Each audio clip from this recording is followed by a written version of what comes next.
لا إله إلا الله لا إله إلا الله لا إله. Apa kabar ayah bunda semuanya, sehat? Iya. Mungkin ada di antara kita yang belum perkenalan. Kata orang tak kenal maka tak sayang. Saya akan perkenalan dulu sama jenengan. Dari Tepang, nama saya Eri Prasetya. Kalau di sini saya tinggal di Colomadu, tepatnya di perumahan Cempaka Asri. Dari perempatan Gawanan masuk ke kanan. Namun hari-hari saya harus saya bagi antara di sini dengan di pondok pesantren di Jogja, pondok pesantren saya di Minomartani, Kalasan, Sleman, Yogyakarta.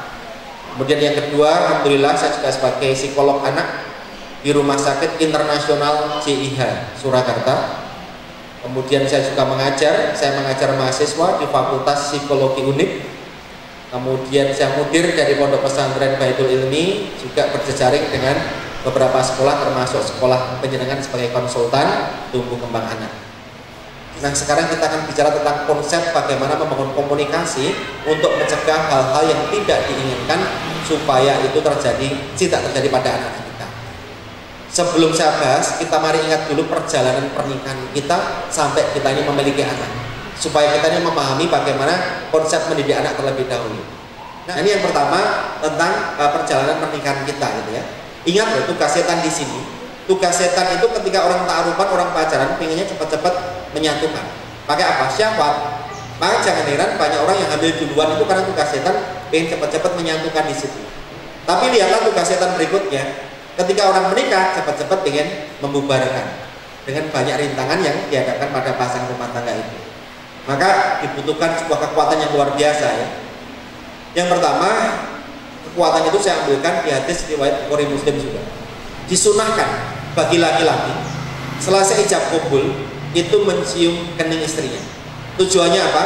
Supaya sebaik-baiknya pandangan adalah istri yang dihalalkan atau wanita yang dihalalkan baginya.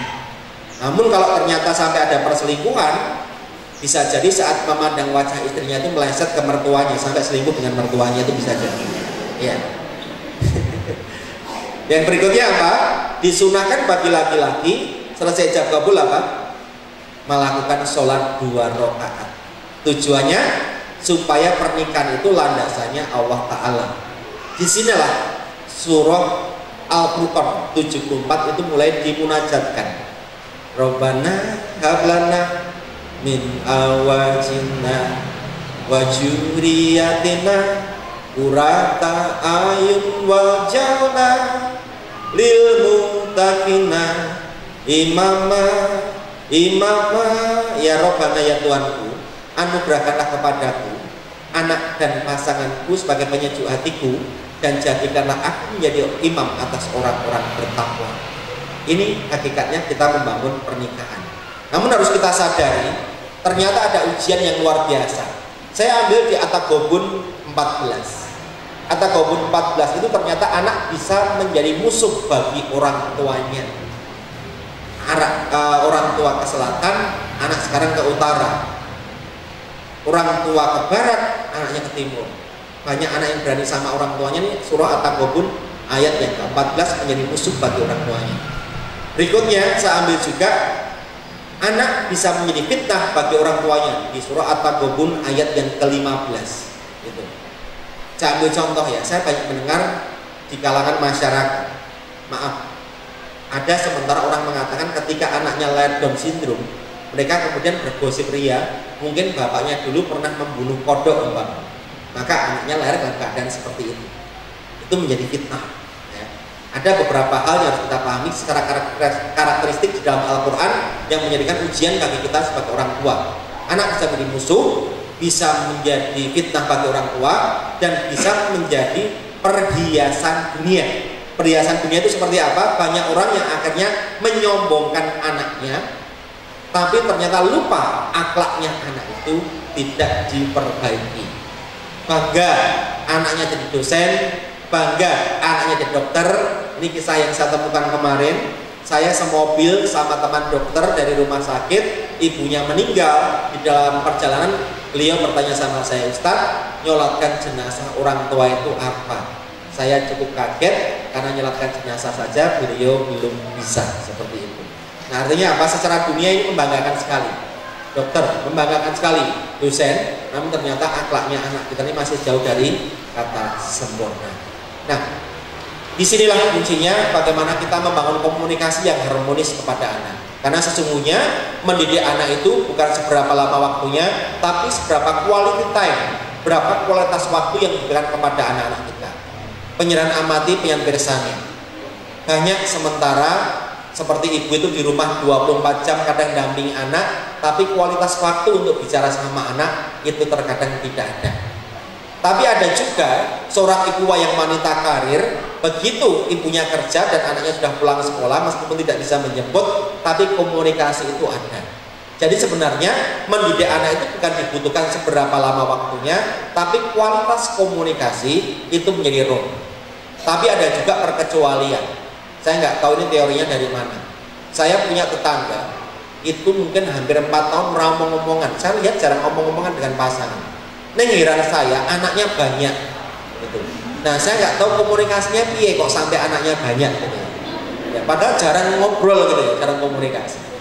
Nah, ini sebuah mukadimah sebelum pengantar. Jadi ada perkecualian dalam komunikasi. Jadi ternyata komunikasi sama ngobrol itu kan tidak sama. Maka di Indonesia ada fakultas ilmu komunikasi, tidak ada fakultas ilmu ngobrol, kan tidak ada. Nah, ini yang patut kita kaji. Jadi bedanya ngobrol sama komunikasi itu apa? Kalau ngobrol itu tidak dibutuhkan sebuah adab sebagai powernya, sebagai katanya. Saya berdampingan seperti ini, mungkin ada orang lewat, kami ngobrolkan, dan topik-topik yang kami bicarakan itu ringan, itu ngobrol. Tapi kalau komunikasi itu dibutuhkan satu ketentuan yang mengikat. Apa misalnya? Adab. Jadi orang bicara itu, komunikasi itu ada adabnya. Ya. Saya ambil contoh adab dalam komunikasi. Saya matur sama jenengan seperti ini, tapi muka saya ke sana. Nah, saya ngomong terus, kira-kira saya pakai adab apa enggak? Nah, kata Imam Ibnu Qayyim di kitab Syifaul lil Masal Qodal Qodal, ya, beliau itu mengatakan, ternyata saat ini di peradaban, nanti kamu akan ketemu di peradaban di mana ketika kamu bicara tidak akan pakai adab. Dan saya mengamati saat ini mulai terjadi. Banyak ibu-ibu itu kalau ngendikani anak, nasihat anak, ibunya karo nyapu tuh ngomong dewe, kowe lho tak ajari ngene-ngene, disambi nyuci piring dan sebagainya. Nah, ini artinya apa? Adab sudah mulai ditinggalkan.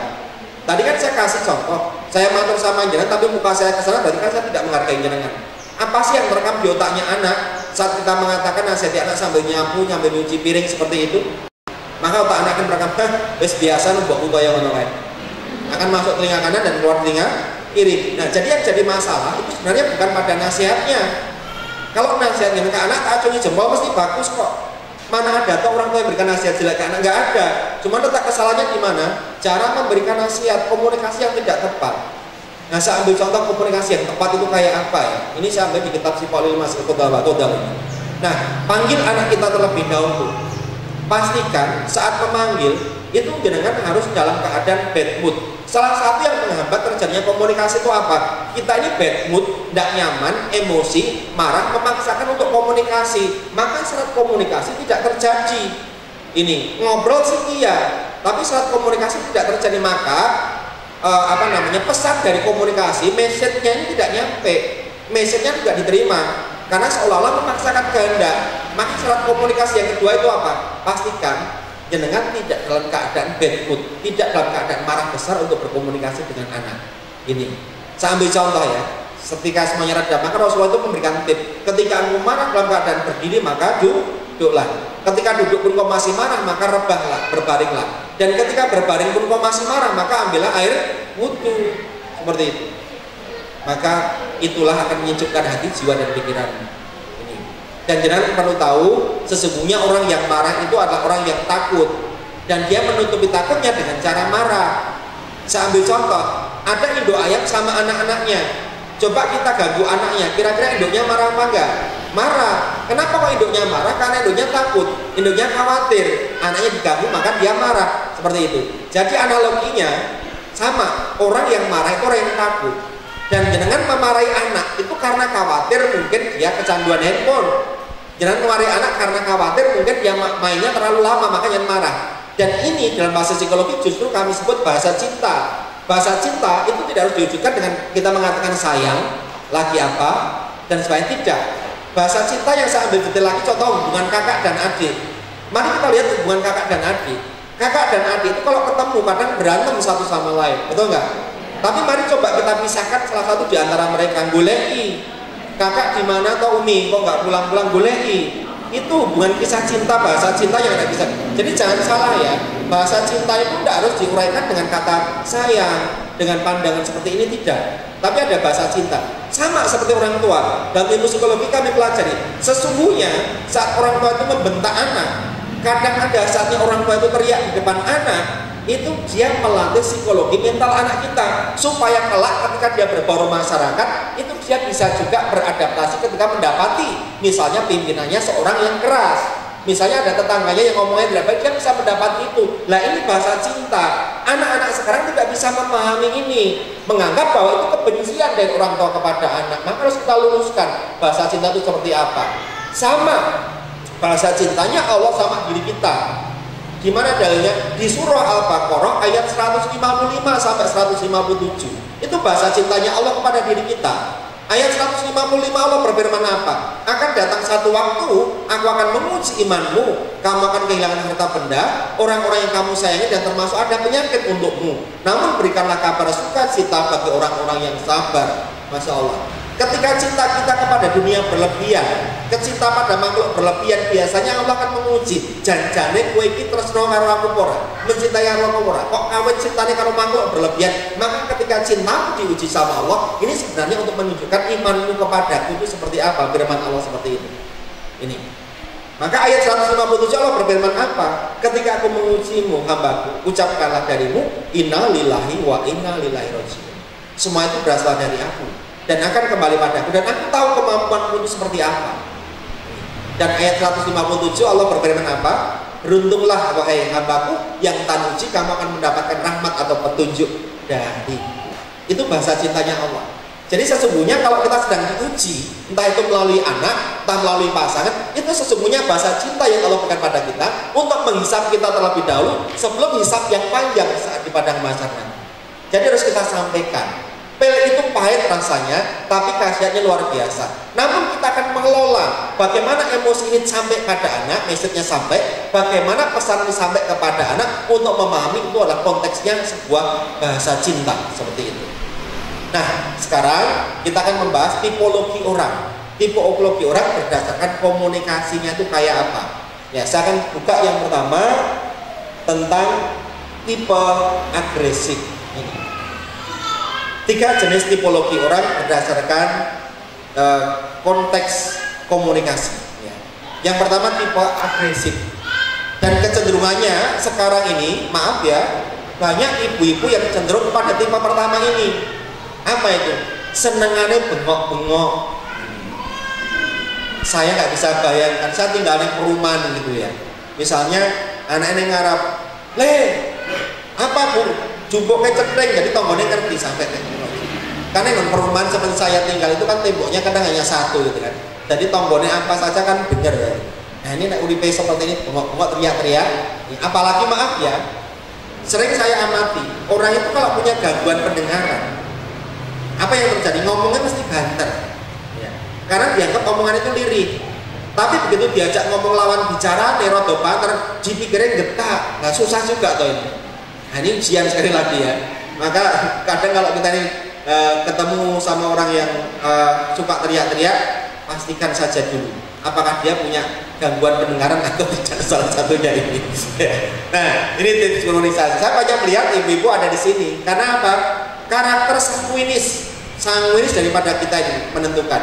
Nih, manusia itu punya 4 karakter bawahan: melankolis, flegmatis, korelis, sanguinis. 52% orang Indonesia, menurut pendapat kami psikolog anak ya, itu kebanyakan melankolis. Buktinya mana? Gaweane baperan, nonton sinetron melu mewek. Ya, itu rata-rata orang. Dan nyuwun sewu, karena kebanyakan orang Indonesia melankolis, orang-orang di luar sana itu bisa menangkap peluang. Orang melankolis gampang kemeron, gampang pengen. Ya, saya ambil contoh ya, kendaraan. Sebenarnya fungsi utama kendaraan itu sebagai apa sih? Alat transportasi, ya kan? Jadi kalau alat transportasi itu antara merek kendaraan A, B, C, tahun pembuatan berapa, semuanya fungsinya sama sebagai alat transportasi. Tapi kalau bicara kenyamanan, bicara tentang merek, ya monggo itu sudah beda. Tas sebagus apapun fungsi utamanya apa? Menyimpan barang. Handphone sebagus apapun mereknya, fungsi utamanya apa?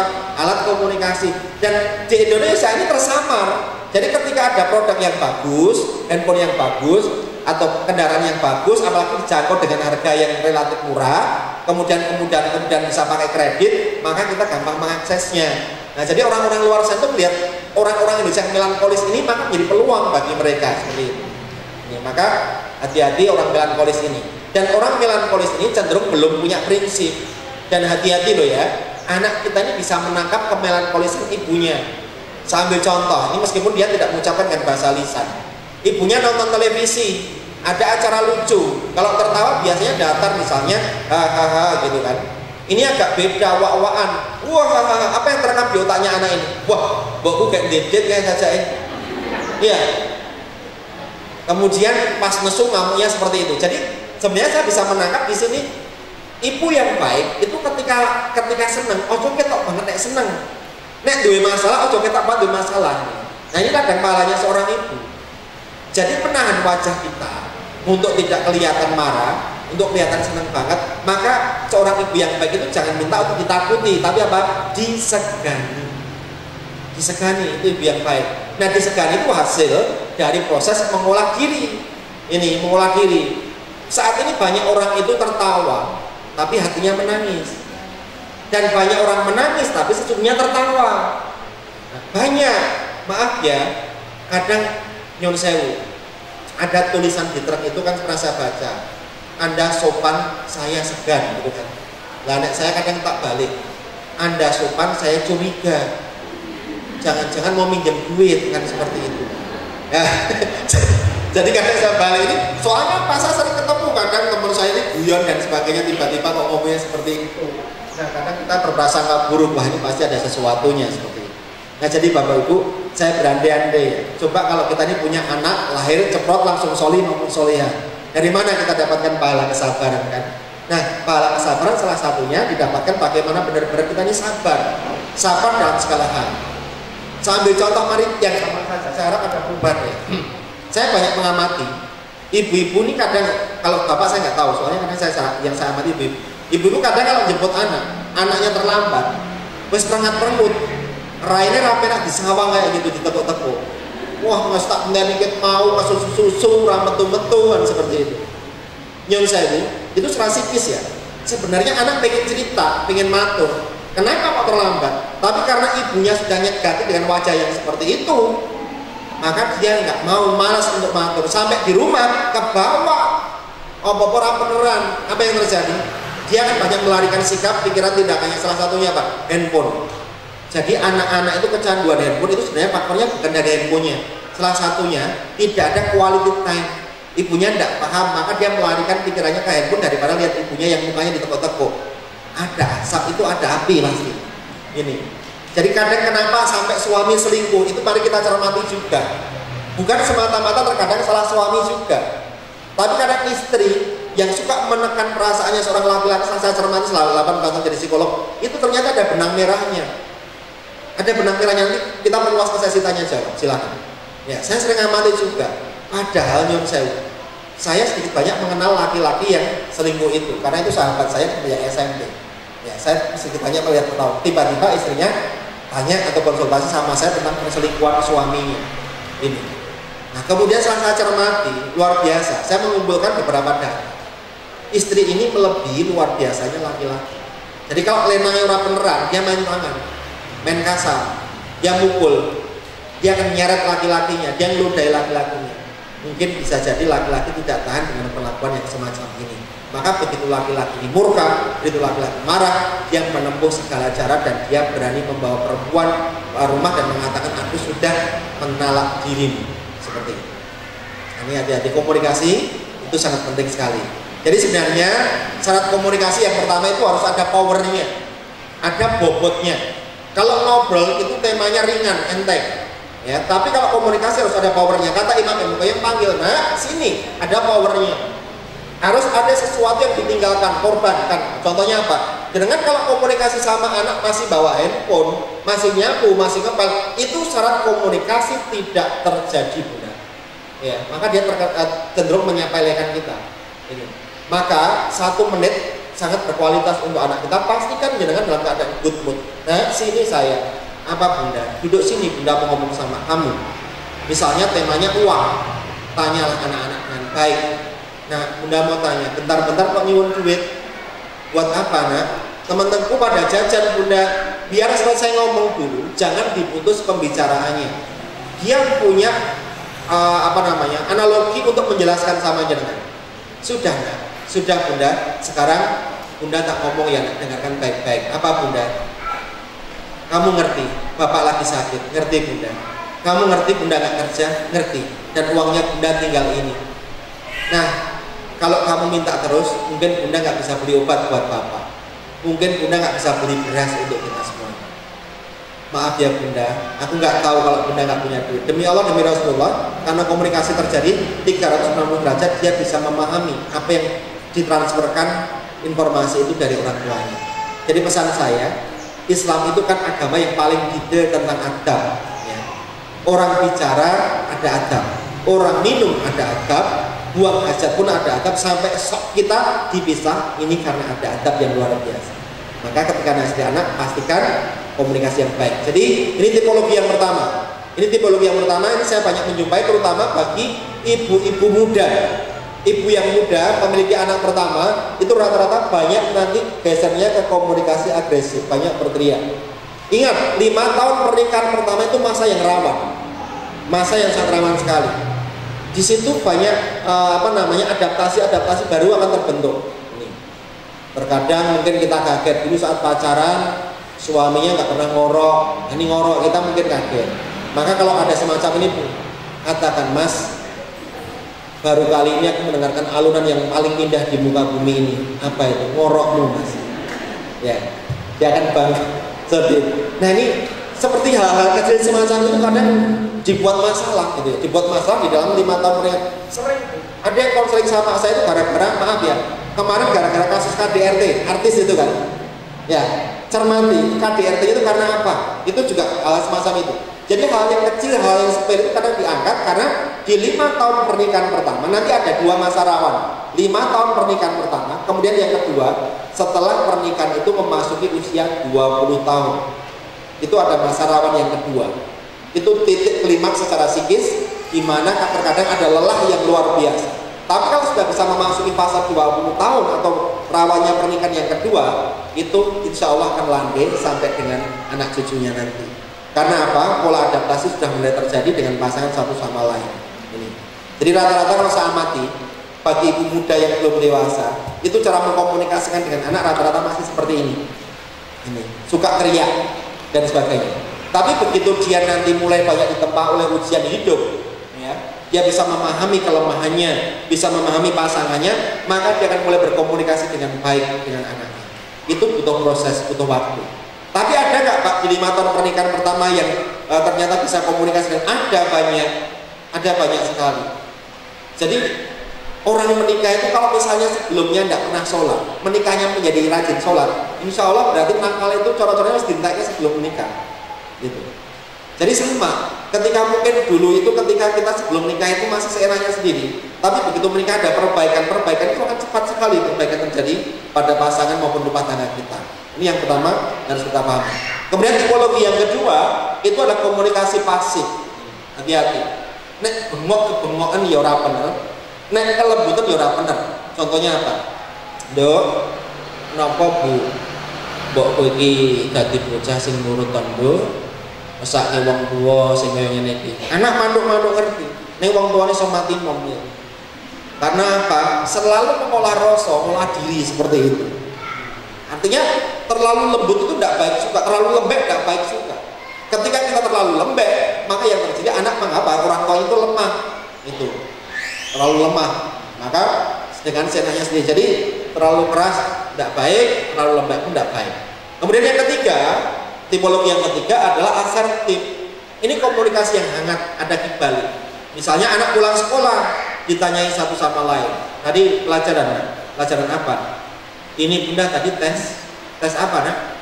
Pelajaran ini bisa nggak? Bisa. Besok ada ujian lagi. Enggak kok bunda, tapi jangan lupa belajarnya. Jadi asertif, hangat sekali komunikasi satu sama lain itu. Balik, ada umpan baliknya satu sama lain. Jadi pastikan untuk komunikasi asertif ya, komunikasi hangat itu terjadi percakapan komunikasi dua arah dengan durasi minimal 1 menit komunikasi terjadi. Ini kalau berdasarkan durasi waktu yang kami teliti ya.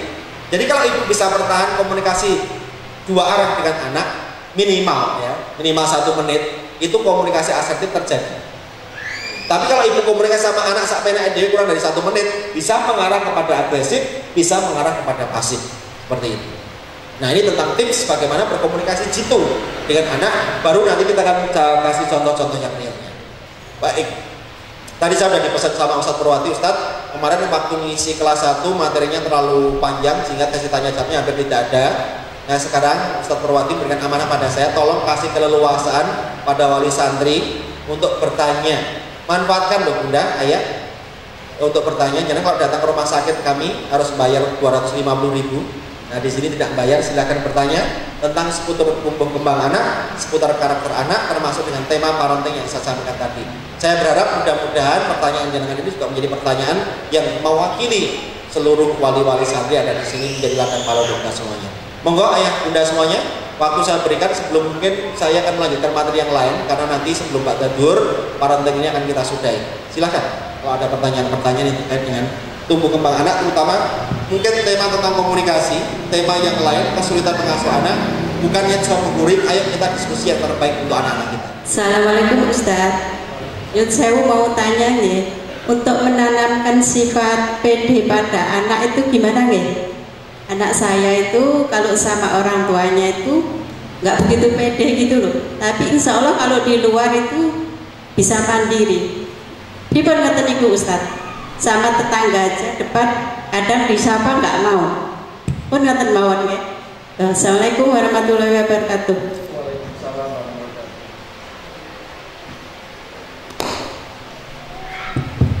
wabarakatuh. Mari kita bahas dulu penyebabnya dulu ya. Penyebab anak tidak pede itu apa? Baru nanti kita kasih solusinya. Ada beberapa faktor. Faktor yang pertama ini yang kadang di luar dugaan kita tapi ternyata ada. Itu apa? Nasab. Nasab itu ternyata ada. Dalam Islam juga dijelaskan tentang nasab dan sebagainya. Nasab itu ada yang negatif, ada yang positif.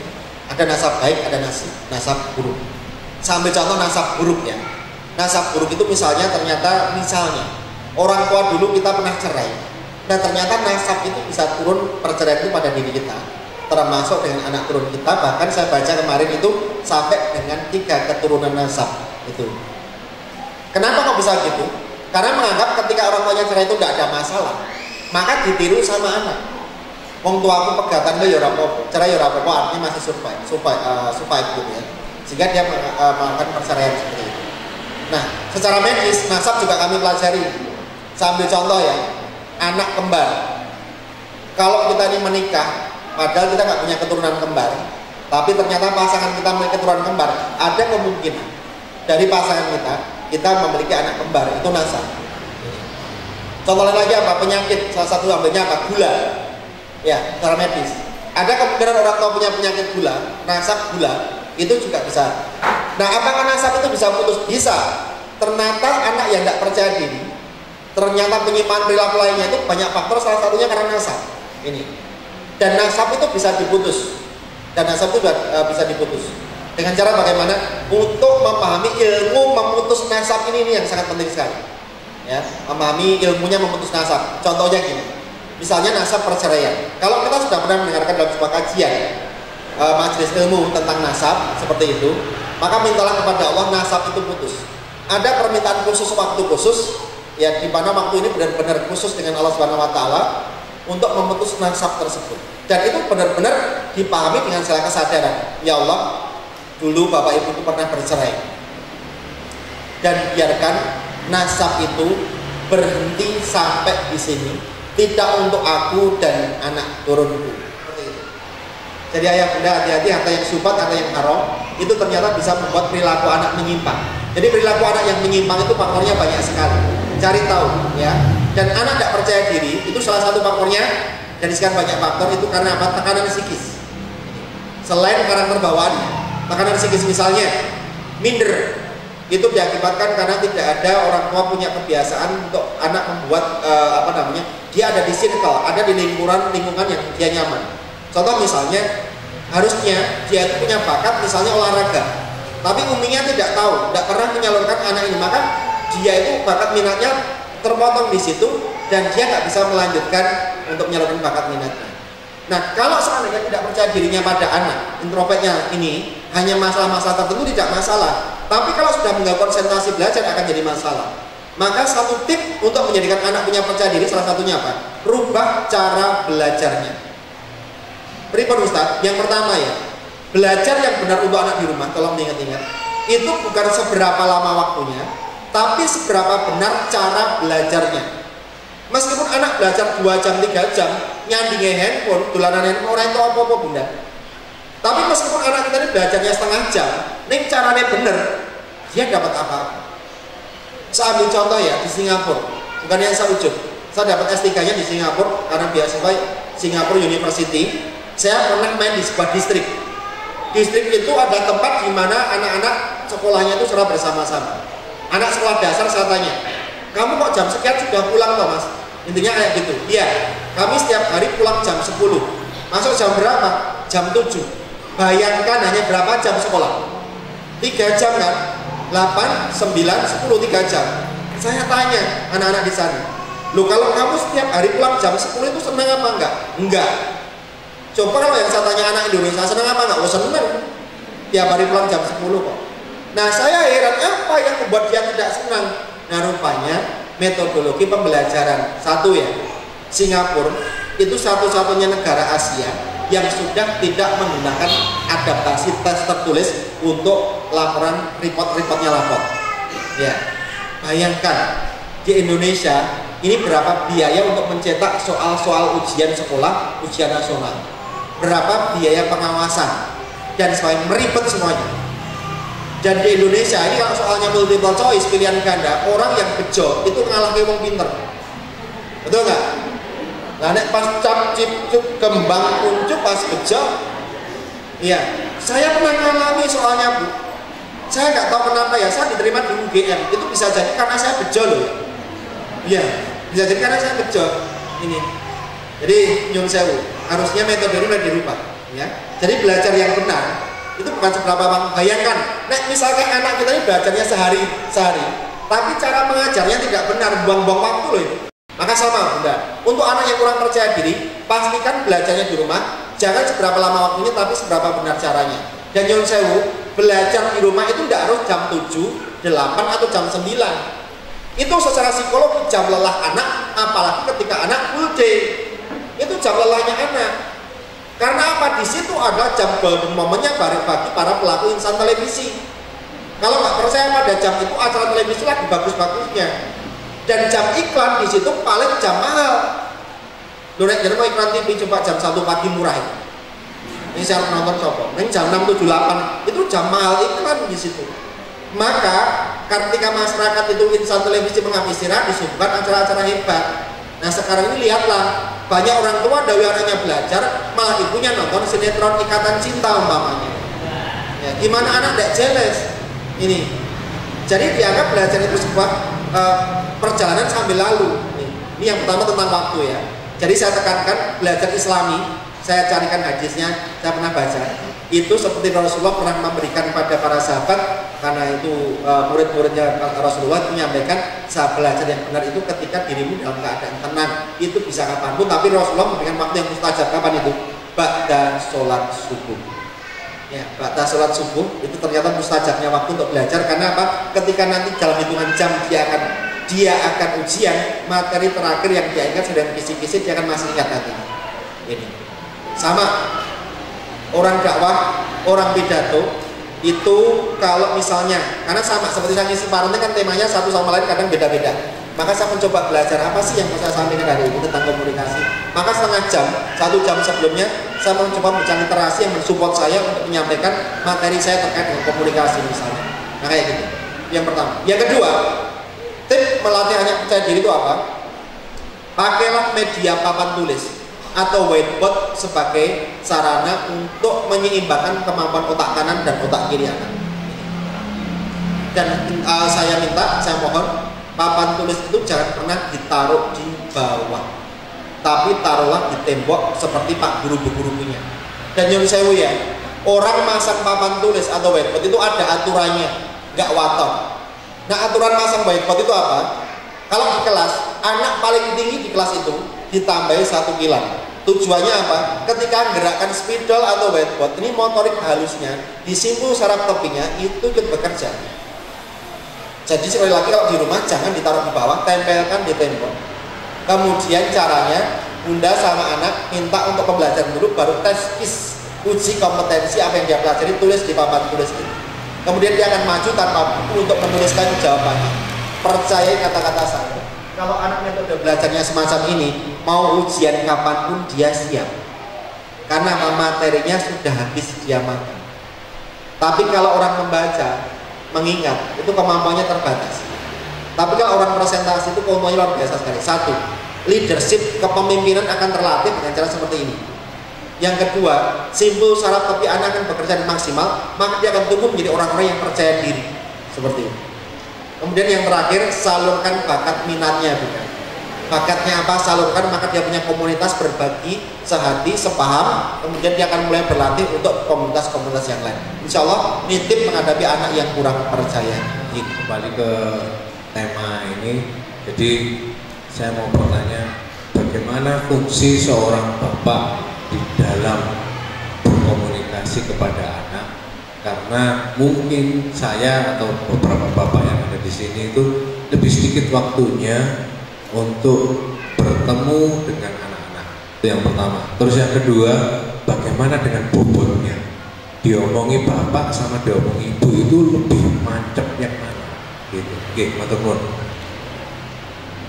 Baik, ini sedikit bergeser daripada topik roh daripada parenting dan roh ilmu psikologi.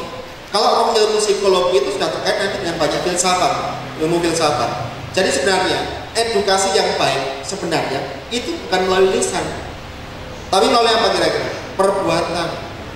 Maka saya ambil contoh sampai muncul teori cinta pertama anak perempuan itu wajib hukumnya jatuh cinta pada bapaknya, itu berasal dari sini. Saya ambil contoh ya, satu ketika ini bukan cinta salah sahwat, jangan salah ya, tapi secara ilmu psikologi ya. Karena seorang bapak itu sekali lagi cinta pertama bagi anak perempuan. Misalkan suatu saat bapak ibunya bertengkar. Nah tiba-tiba anak perempuannya melihat, ya Allah bapakku dulu, jelas-jelas itu yang salah ibu, tapi bapakku malah yang minta maaf. Bapakku itu orangnya sabar banget. Apa sih yang terekam di hatinya seorang anak perempuan? Ya Rabbana, anugerahkanlah padaku suatu saat kalau aku punya imam, aku mau imamku itu sesabar bapakku. Ini edukasi tanpa kalimat. Ini edukasi tanpa menasihati, saya katakan. Nah sebenarnya dalam ruang kekosongan ini, ketika seorang suami istri itu istiqomah di jalannya Allah ya, insya Allah itu nasihat yang terbaik. Ini. Nah saya khawatir. Ini ilmu psikologi lagi. Kita ini banyak menasihati, tapi ternyata kita nggak bisa melakukan. Sama seperti saya berdakwah kayak gini. Dosa terbesar bagi saya ketika saya ini bisa mengatakan, tapi saya tidak bisa melakukannya. Maka saya selalu ya ketika berdakwah seperti saya selalu minta sama Allah, ya Allah tuntunlah lisanku, jangan sampai lisanku ini justru menjatuhkan. Aku kan banyak sekarang kan, banyak orang karena dakwah jatuh karena lisannya. Kemarin jelek-jelekan ini, jelek-jelekan itu, padahal seorang ulama besar, orang yang disegani akhirnya jatuh seketika akibat nilai itu rusak susu belanga kan, seperti itu. Tuntunlah lisanku, jauhkan dari unsur ujub, jauhkan dari unsur riya, jauhkan dari unsur ini, jadikan ini menjadi pahala juga bagiku, seperti itu. Selalu saya minta kepada Allah. Dalam hati saya mengatakan seperti itu. Nah, sebenarnya didikan terbaik itu benar bukan komunikasi verbal ayat, tapi bagaimana komunikasi ketika lihat bapaknya bijaksana, ibunya bijaksana, pelan, lembut namun pasti. Bukankah dunia ini bergerak lembut sekali, sampai lembutnya gerakan ini kita nggak ngerasakan kalau bumi kita ini bergerak. Ini. Nah, jadi kelembutan sikap bukan tutur kata. Tadi kan saya katakan laki-laki dewasa kadang nangis itu punya maksud, ya kan? Tapi seorang anak yang nangis itu polos, tidak dibuat-buat. Laki-laki anak kecil tertawa, dia polos karena ketertawaan yang lucu. Kalau kita menertawakan bisa saja kita tertawa menghina orang seperti itu. Nah ini yang harus kita kaji kembali dalam diri kita. Jadi kalau untuk imam yang baik itu ukurannya seperti ini. Kalau menurut apa yang pernah saya baca ya, imam yang baik itu bukan imam yang pandai bicara, Pak. Bukan imam yang pandai mengatur urusan ini urusan itu, tidak. Justru imam yang baik itu imam yang menggunakan kedua telinganya untuk mendengarkan makmumnya. Itu luar biasa sekali. Saya ambil contoh biar ini barokah ya, jadi lalahnya jadi barokah. Nah, misalkan gini, jangan pulang kerja, saya percaya capek. Saya percaya capek, lelah. Nah, tapi begitu sampai di rumah ucapkan salam, assalamualaikum Umi, waalaikumsalam Abi. Umi masak apa hari ini? Abi lapar, iya. Wah enak banget masakannya. Anak-anak udah sholat belum? Allah paling mengerti loh. Kamu tuh lelah, kamu tuh nangis, bahumu tuh hampir saja putus tadi. Namun sampai di rumah kamu nggak ceritakan sama anak dan istri. Apa jadinya Allah? Pintu rezeki akan dibuka lebar-lebar karena wadah imam ini siap. Tapi lihatlah, kalau seorang imam pulang kerja, dan gawe kopi, dan gawe ini, Allah maha menatap, maha melihat. Sebiji sawi pun dalam otak manusia itu Allah baca. Lah kue-kue loh, lah kita paringi rezeki sithik baik orang anak bojomu sawiya-wiya, dah rezekimu kayak kaya ngopo. Nah Allah paling ngerti rezekinya akan digelontorkan kepada siapa ketika wadahnya siap. Lumrapi tonggo teparo, anak yatim kaum dua apa. Inilah salah satu alasan kenapa terkadang imam rezekinya masih sulit, karena belum menyiapkan wadahnya. Karena Allah nggak bisa disuap pakai sholat. Ya, karena niat sholat kalian terkadang macam-macam juga. Ada yang dipuji tetangganya, ada yang biar dipuji. Nah terkadang ya, kalau kita nggak bisa kontrol kecerdasan emosi kita, ini menganggap bahwa orang lain itu cara sholatnya salah gitu ya. Menganggap kita yang paling benar, hati-hati, kita tergelincir di sini. Jadi niatnya ini akhirnya kembali gagal lagi, dosa lagi. Jadi insya Allah ya, yang penting kalau bagi para imam, para laki-laki itu, kemarin saya itu sempat giptok, sempat iri ya. Waktu saya di Bengkulu ya, saya itu setiap tahun hanya mengajar beberapa kelas di mahasiswa saya di Fakultas Psikologi. Saya itu melihat ada teman saya dosen juga dari Jawa. Itu dia itu menyempatkan video call anaknya saat kemarin itu. Bukan masa mendengar, artinya sudah baru-baru aja dia video call. Nah, kamu ngapain? Ngerjakan PR ya? PR-nya apa sih? Coba ya ayah lihat ini. Ini cara gini benar nggak ya? Diskusinya asertif, ini luar biasa sekali. Dan dia mencoba untuk mentransfer knowledge caranya. Nah, ayah nggak kasih itu, tapi soalnya mirip seperti itu. Kerjakan ya. Sudah bisa. Mari kita muasabah. Banyak bapak-bapak yang di rumah, neng anaknya duwe PR, orang peduli. Ngertinya kok golek duit, nek anaknya sing penting cukup duit, wes seperti itu. Lah nyun sewu ini bukan kategori imam yang baik. Karena imam yang baik harus menyiapkan kedua telinganya untuk mendengarkan makmumnya dan mereka bahagia seperti itu. Maka syuhadanya laki-laki itu ada di sini sebenarnya. Syuhadanya laki-laki itu ketika dia tanggung jawab. Maka ketika kita melepaskan pernikahan ya, ini sering saya sampaikan. Kamu boleh mengambil anak perempuanku dari, tapi akulah orang yang pertama tidak pernah menerimakan ketika anakmu kau sia-siakan. Karena aku mendidik anakku dengan agama, dan aku mau kamu bawa anakku ke jannahnya Allah. Dan kalau kamu tidak sanggup katakan sekarang, maka aku akan pernah merestui kamu, insya Allah. Ketika kita melepaskan anak perempuan seperti itu, lepaskanlah anak perempuan atas dasar nilai ta'ala, dasarnya Allah Subhanahu wa Ta'ala. Terus Abi sebenarnya tidak ada tips komunikasi khusus. Jadi keistiqomahan kita melihat bapaknya itu yang ternyata bisa mengendalikan emosi, itu didikan yang luar biasa. Jadi kalau ditanya, dia tanya. Bahkan sering ya, saya asesmen. Ini saya juga asesmen guru. Kalau saya tanya tentang orang tua, mereka dia saya tanya nangis, saya pun nangis. Abiku itu orang yang hebat sekali. Dia itu tidak seperti abi-abi yang lain. Abiku memang tidak pernah nasihati aku, tapi abiku itu sayang sama aku. Dan beliau itu adalah orang yang istiqomah, bekerja tidak pernah lelah dan sebagainya. Superheroku adalah abiku. Namun beliau sekarang sudah tidak ada. Begitu beliau tidak ada, aku sangat terpukul sekali kehilangan. Aku tidak punya kendali. Dan bahkan 18 tahun menjadi psikolog, sekarang saya banyak menemui kasus ketika anak perempuan ditinggalkan meninggal bapaknya, ketika mental psikolognya belum siap, maka guncang sekali. Maka saya berani mengambil kesimpulan, itu benar cinta pertamanya.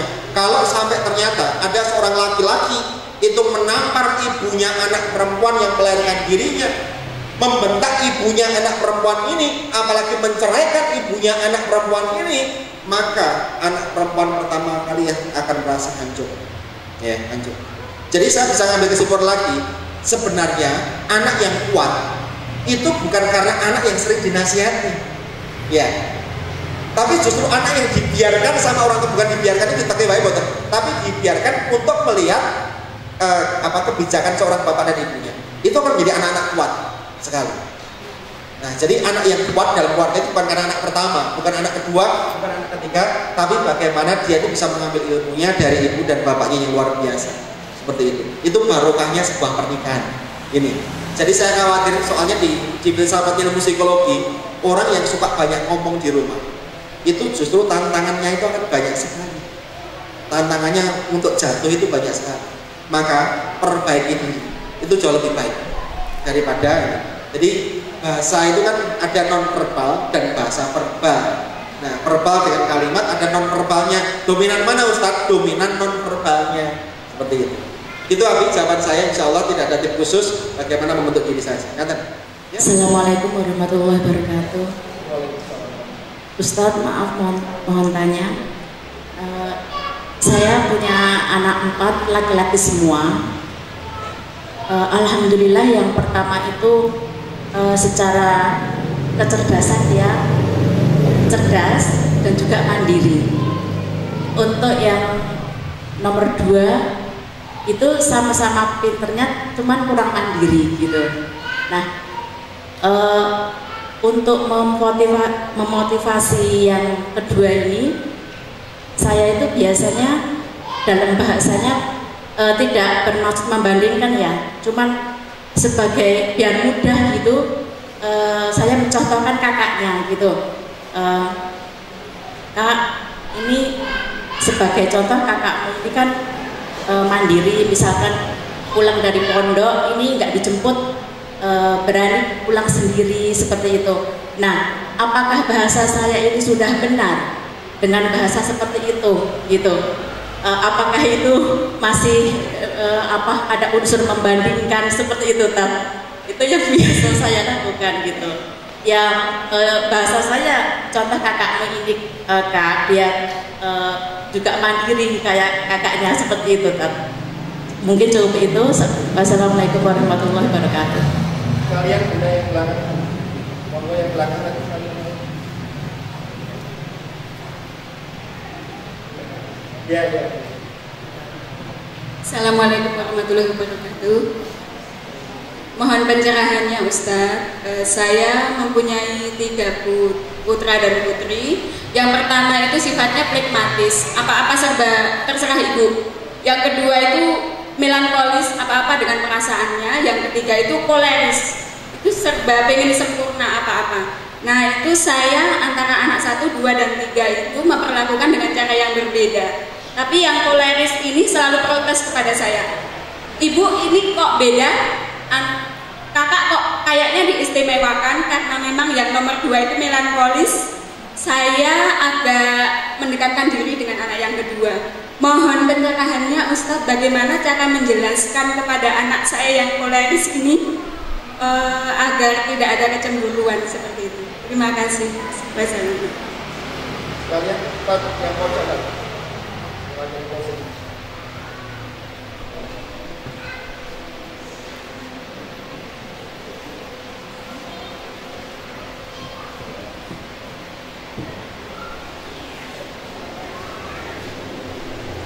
Assalamualaikum warahmatullahi wabarakatuh, Ustaz.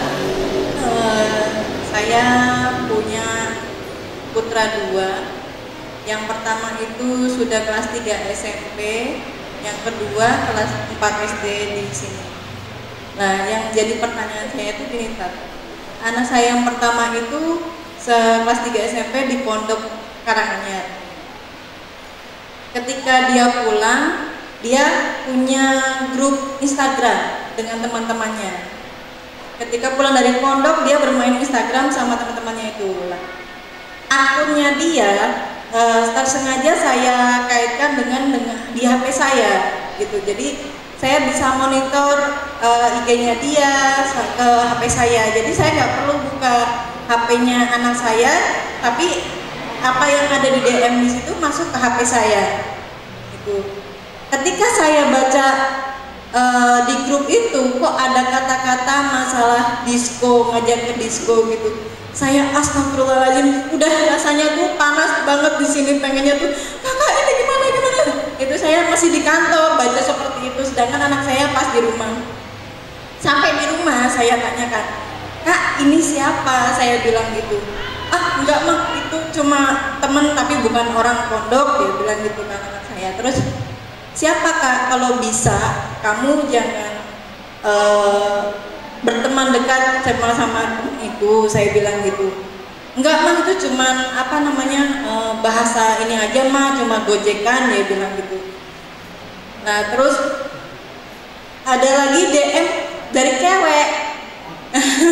Itu saya juga sempat ratap juga Ustaz. Dia ngasih semangat, aku berangkat dulu, aku balik pondok dulu gitu. Semangat sekolah ya, bagus sih DM-nya memang. Cuma saya terus gini, ya Allah, apa anak saya udah mulai pacaran atau gimana gitu. Terus ketika pulang saya tanya lagi, kak, kamu udah mulai kenal sama cewek? Saya bilang gitu. Enggak mah, itu adik kelas, dikenalin sama temen katanya gitu. Terus ya udah, tapi yang penting kamu jangan berlebihan. Saya bilang fokus belajar dulu, saya bilang gitu. Dan jadi pertanyaan saya, salahkah saya berkomunikasi seperti itu? Masalah yang bergaulnya tadi, masalah teman-temannya yang berkata yang ada diskos segala macam itu Ustaz. Terus yang kedua, anak saya yang kecil ini dia cara belajarnya itu masih kurang dari sama kakaknya. Giroh belajarnya itu masih kurang. Nah, cuman saya itu masih satu rumah dengan orang tua saya. Ibu saya itu selalu membandingkan dengan anak saya yang pertama gitu. Nah, jadi anak saya tuh kadang merasa yang nomor 2 tuh merasa kayak minder gitu Ustaz. Bagaimana saya cara menjelaskan ke anak saya yang nomor 2 itu Ustaz? Terima kasih itu aja Ustaz. Assalamualaikum warahmatullahi wabarakatuh. Cek. Baik, subhanallah. Terima kasih ya Bunda atas segala pertanyaannya. Baik, sekarang saya akan membahas untuk yang pertama terkait dengan membandingkan meskipun kadarnya kecil gitu ya. Kadarnya kecil kan, maksudnya tidak pakai apa macam-macam gitu ya. Nyun sewu, ini satu tahapan ilmu di mana harus kita memahami bahwa orang yang membandingkan, yang mengeluarkan kalimat gitu, itu kalau dari kacamata psikologi itu orang yang maaf ya, kurang bahagia, kurang puas terhadap pencapaian anak. Maka keluarlah kalimat untuk membandingkan anak supaya sama dengan yang lainnya seperti itu. Jadi apapun itu, kalau yang tanyakan ke saya sebagai psikolog anak, itu frekuensinya meskipun lembut seperti apapun itu tetap sama. Maka carikan kalimat-kalimat pengganti. Kecuali hukumnya begini, jenengan sendiri mau dibandingkan, mau itu memang nggak apa-apa. Coba nanti kalau suami jenengan membandingkan jenengan sama itu, mau apa kayak jenengan? Kalau jangan mau ya berarti ya nggak apa-apa, karena jangan mau kan seperti itu, karena ada ukurannya di situ. Ada ininya. Jadi sama. Jadi orang-orang yang dibully itu korban bully kan belum tentu yang salah pembulinya. Mungkin misalnya gini lah, anak kuwi gawe masalah terus neng kelas, maka kan sering dibully sama temannya seluruh kelas. Atau kita baris jajar-jajar kodok, neng ana sing cedek dia mungkin keplak-keplakan dia bisa jadi. Artinya ada faktor sebab dan akibat seperti itu. Dan Bunda sekali lagi terkait dengan komunikasi ini tadi, efek pembanding tolong untuk dihindari. Carilah kalimat-kalimat asertif, kalimat yang luar biasa yang saya sampaikan di poin yang ketiga ini tadi. Insya Allah itu untuk meningkat waktu. Baik, kemudian yang kedua, yang 4 karakter bawaan. Perlu saya ingat bahwa karakter itu sebenarnya bukan dibentuk dari lahir. Ya, kalau dari lahir Allah tidak adil.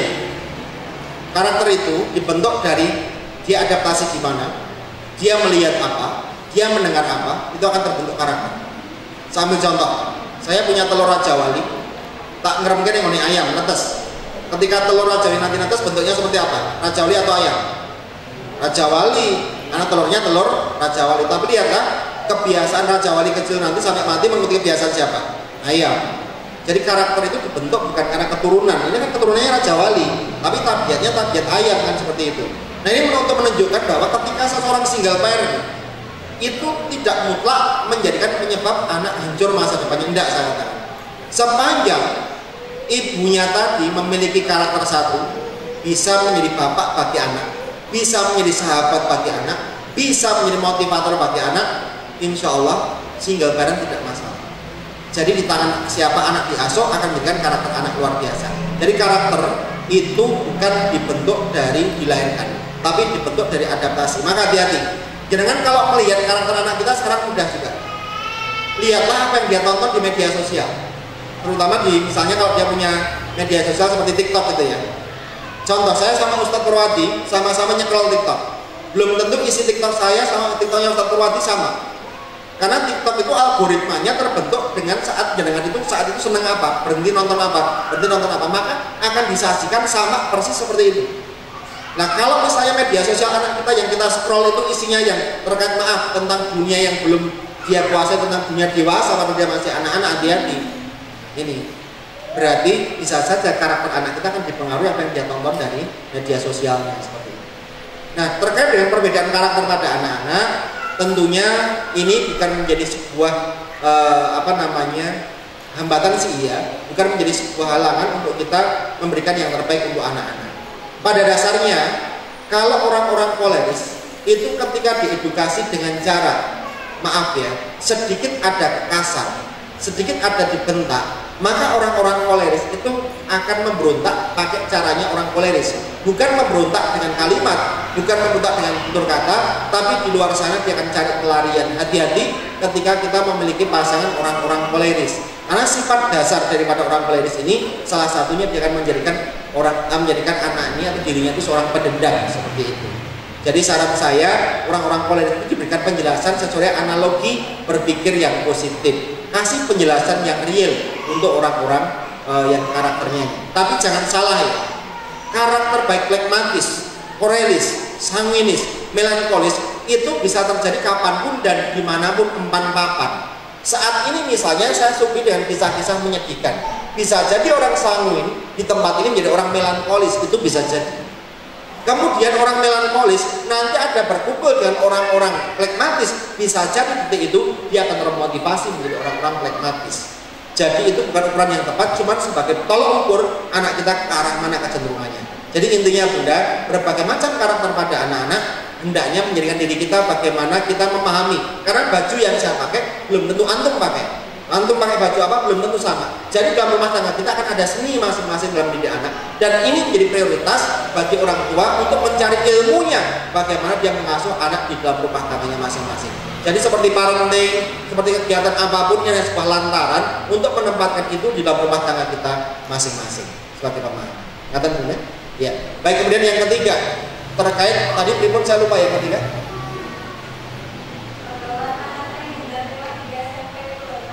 Oh iya. Iya. Baik, mari kita cermati dulu ya, kita telah dulu. Ini sebagai orang tua harus mewaspadai dan hati-hati terhadap tumbuh kembangnya anak, terutama di era-era saat ini, di era-era digital saat ini. Nah, saya ambil contoh ya. Saya banyak melihat kalau orang tua itu punya latar belakang mondok ke anak, itu ben orang nakal, itu nanti yang terjadi pada anak ini pertentangannya besar sekali. Tapi ketika seseorang itu anak malah matur sendiri, bi umi, besok aku pengen mondok. Kenapa Tona? Aku pengen berdakwah. Aku pengen abi bangga. Aku pengen umi bangga dan sebagainya. Misalnya seperti itu.